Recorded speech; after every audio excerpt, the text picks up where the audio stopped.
Hello বন্ধুরা, আসসালামু আলাইকুম। কেমন আছেন সবাই? আশা করি ভালো আছেন। This is Mahbub Khan Rubel with Khan's family. আর আমরা আজ যে টপিকস নিয়ে আসছি সেটা হচ্ছে আমাদের গরুকে কেনার পরে আমরা যা যা করলাম। তো আমি আসলে কখনোই গরু কেনার জন্য হাটে যাইনি বা আমি কখনো গরুর জন্য কোনো কাজ করিনি।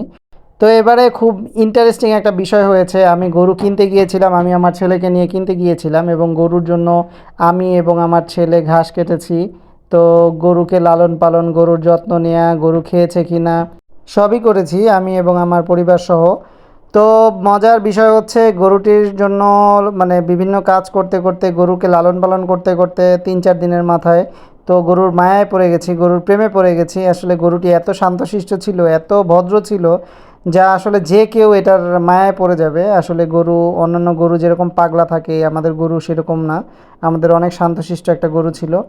তো আমি সহ আমার পুরো ফ্যামিলি মোটামুটি গরুর মায়ায় পড়ে গিয়েছে। গরুটি আসলেও খুবই ভালো ছিল। হয়তো ১ মাস ২ মাস আমি যদি পালতাম হয়তো আমার আরও মানে কান্নাকাটি করে ফেলতাম, এরকম অবস্থা। তো আজ এই পর্যন্তই। তো পুরো ভিডিওটি কেমন লাগলো সবাই কমেন্ট করে জানাবেন প্লিজ। আর পরবর্তী ভিডিও দেখার আমন্ত্রণ জানিয়ে সবাইকে ঈদের শুভেচ্ছা জানিয়ে শেষ করছি। সবাই ভালো থাকবেন। আসসালামু আলাইকুম।